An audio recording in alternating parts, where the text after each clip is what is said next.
Hello, my soul brothers and soul sisters. I am Ron Smith, and this is the Dr. Ron Smith Investigate Show, where we separate the real from fake, the fact from fiction, and give you the winner's edge.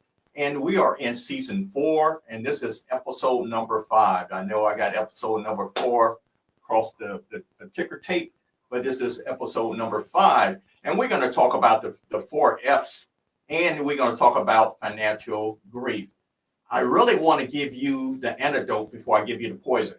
So I know for sure if you have a strong faith, a strong family, and you have a fitness regime, and you have your finances somewhat in order and in control, you can overcome the financial grief. So I'm going to save the financial grief for last. Doing this climate, there's been a lot of struggle, a lot of things going on. And I mean, it's just a situation that appears that pressurized different people different ways. So in order to counteract that negative, we must have a strong faith. That's the F number 1. That is your belief system. That is your personal relationship, personal spiritual relationship with your God. And how I strengthen minds every day is, of course, I've been through a couple of seminaries. Therefore, I really had a very serious desire to learn more and acquire knowledge. But one of the things that helps me day to day is that I get up early morning.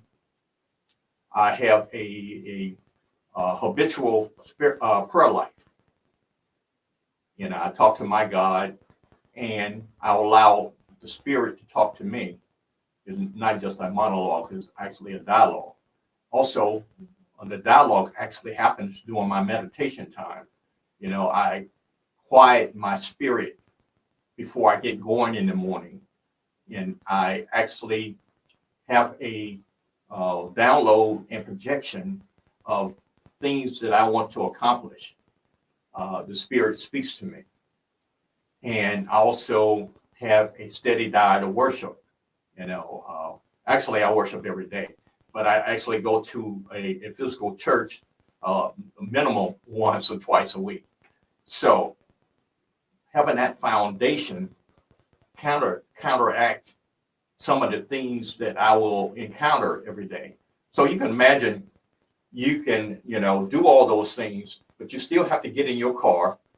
And I live in Virginia Beach, and it's in this 757 area. There's probably 1.5 million people, even though I'm down on the road as I used to be.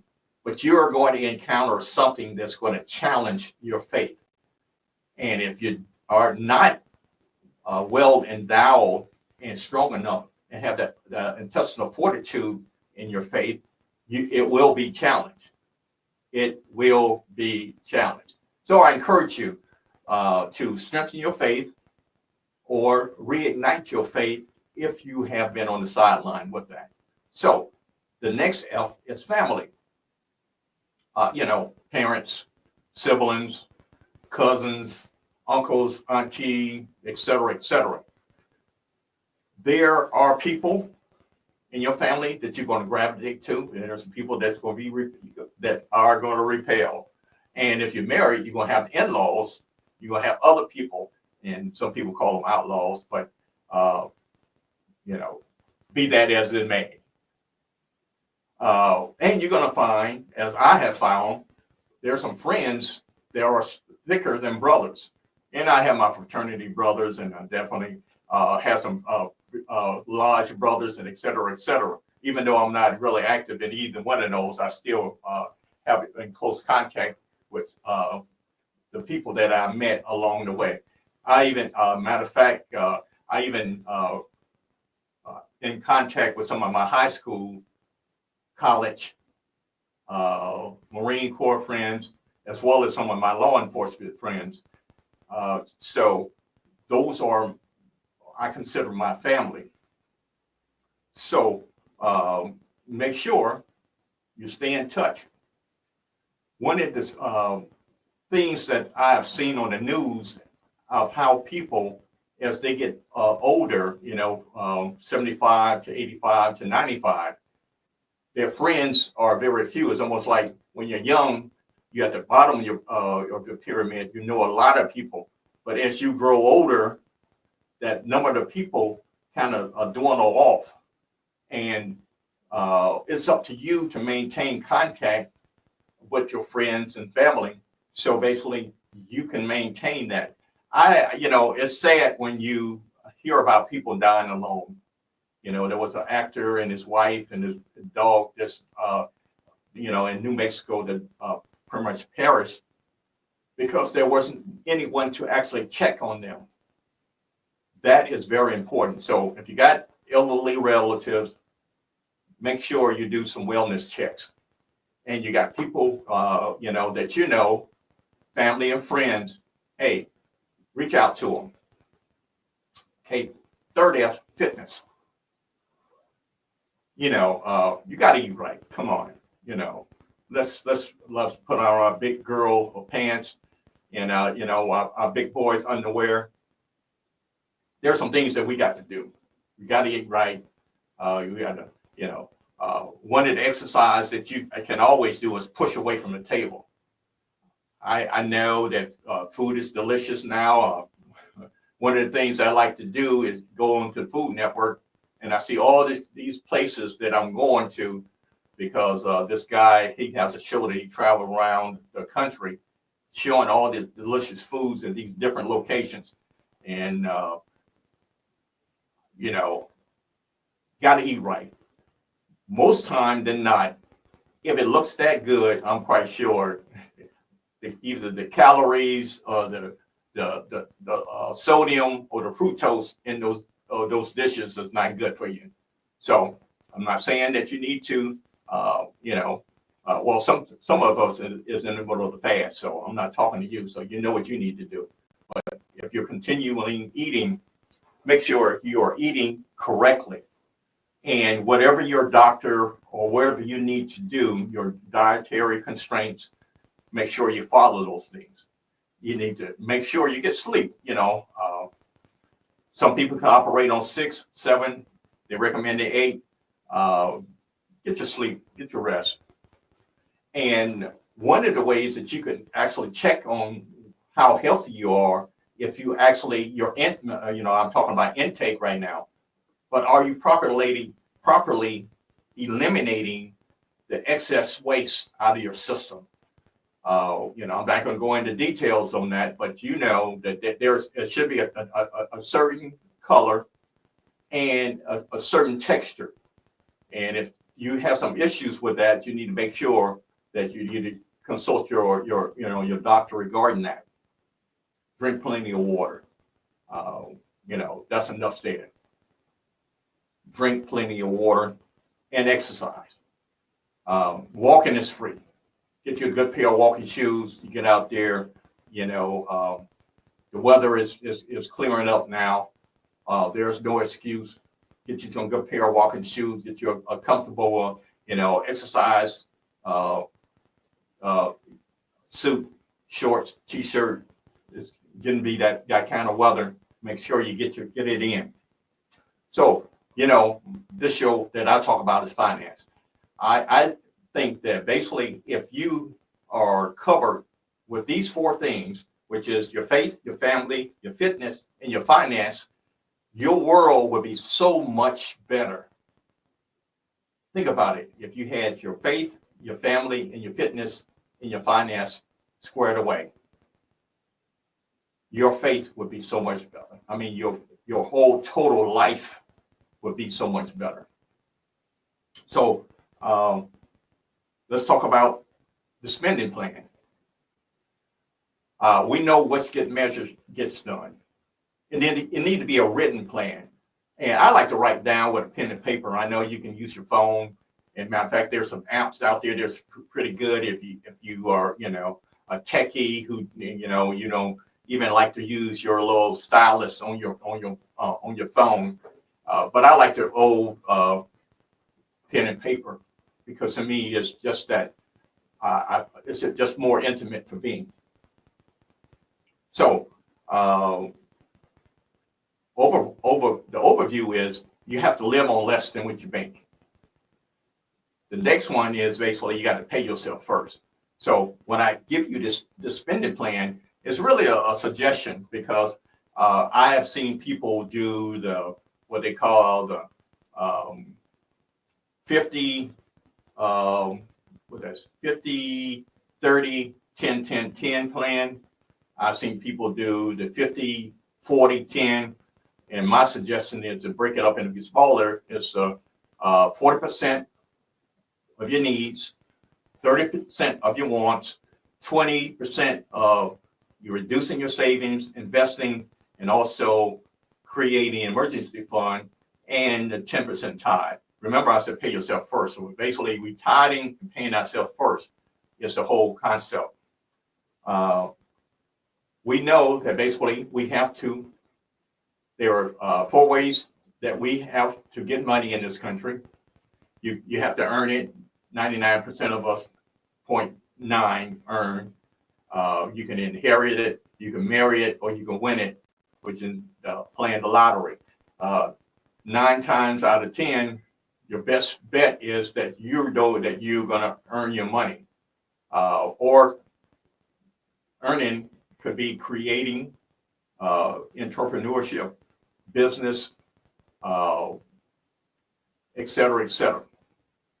Then you have to understand that basically you have to learn how to manage it. And that's where I come back to that spending plan. And also make sure you create an emergency fund. One of the antidotes to the poison that's going on right now is if you had 46 months of emergency fund of your earnings, your active earnings, you will be able to weather the storm if you were probably one of the federal employees that has been laid off or been threatened to be laid off, whether it's next month or in June. So those are things that you need to have in place to actually ward off things in the future. Also, protecting.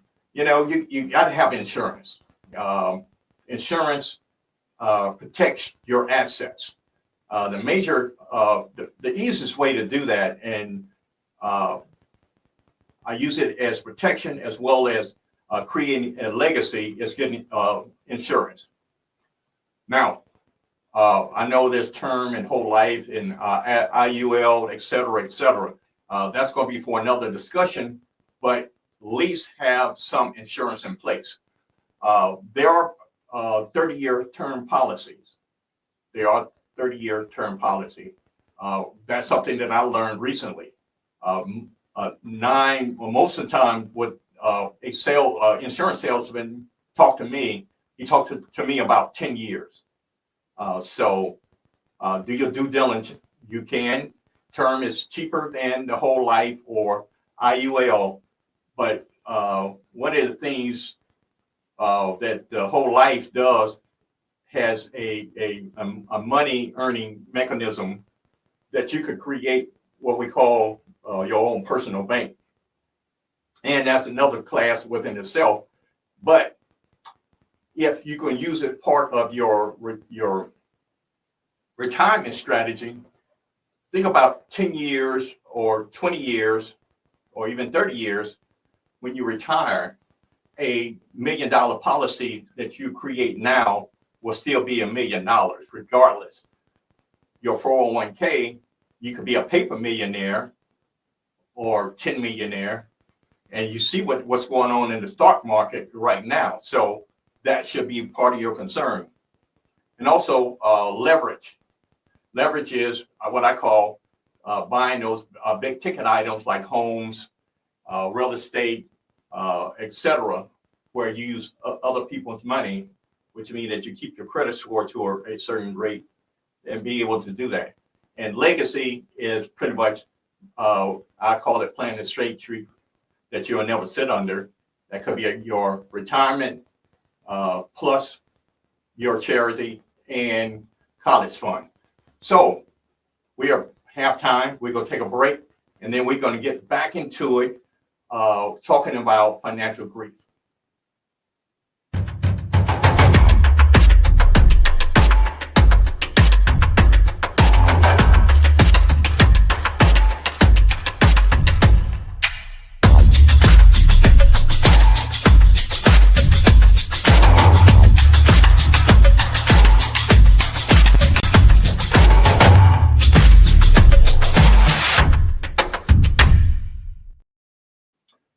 Hello, my soul brothers and soul sisters. I am Ron Smith, and this is the Dr. Ron Smith Investigate Show, where we're talking today. We're in season 4, and this is episode number 5.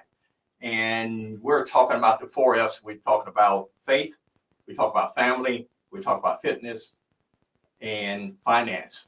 And one of the things that I want to talk about those things up front, because those are the things that will fortify you against what I'm talking about next, which is financial grief.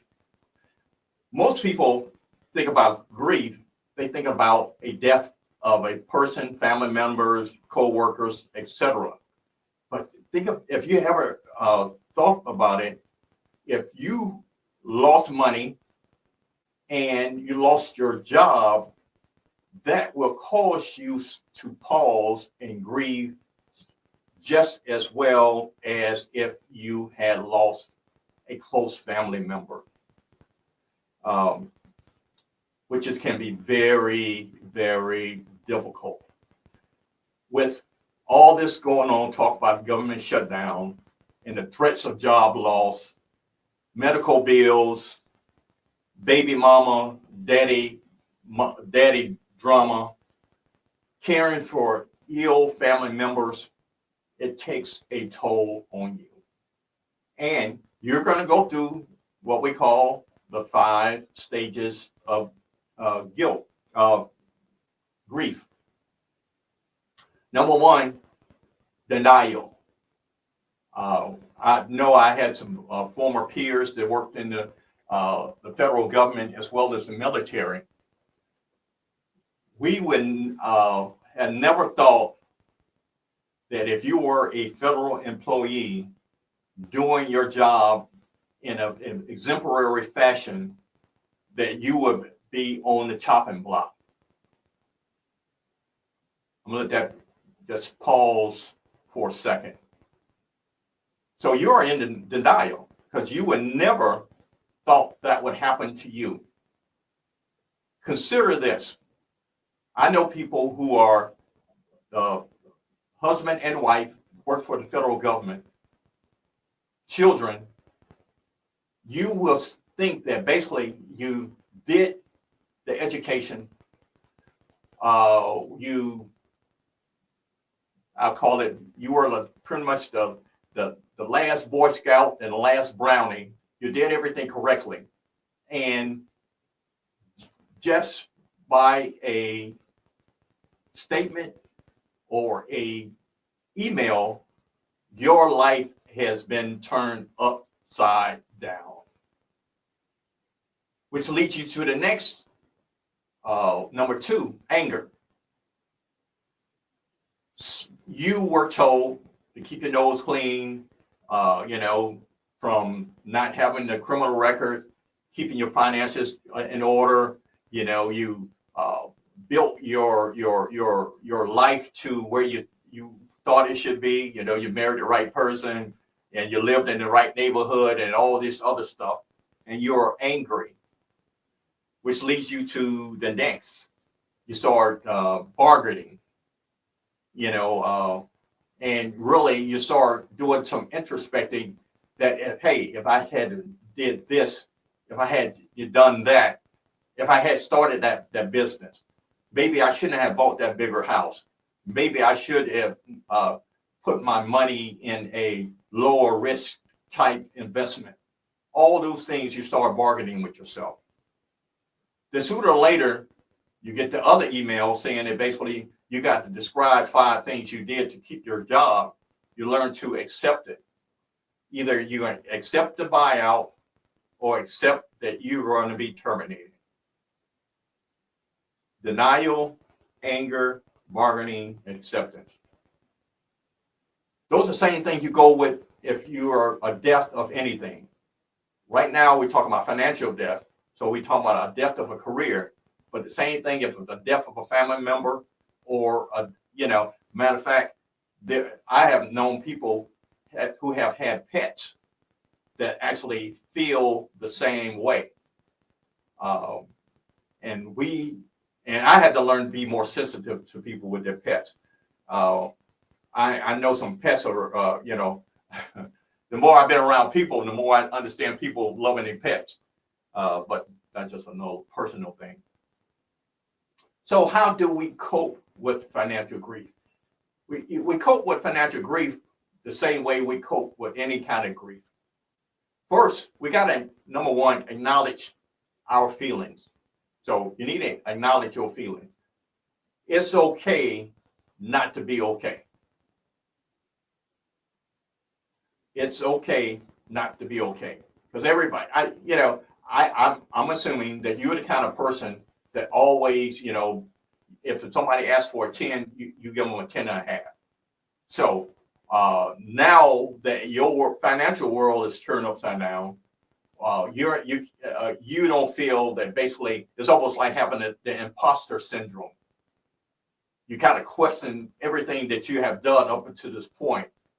Should I have done another, either from doing another career or making another investment or not making an investment or, not living at this location? You start questioning yourself. But it's okay not to be okay. Number two, you got to talk to somebody. Either reach out to a family member or a friend for support. This is no time to be, the Lone Ranger. You're not the only one that actually this has been affected by.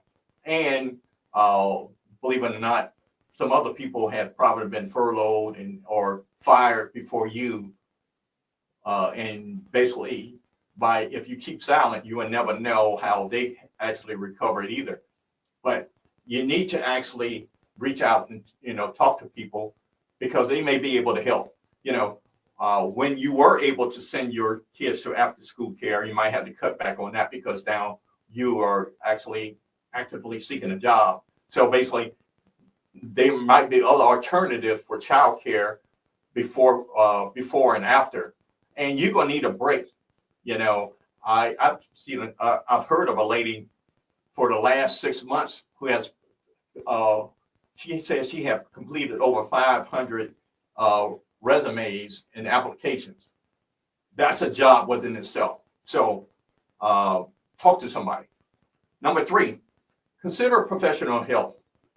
If you're on your way out the door, the HR department, they have counselors that can actually help you. I know right now the VA is talking about laying off or firing 80,000 people by June. So you have at least 45 days that actually you could take advantage of some of the resources that you still are entitled to.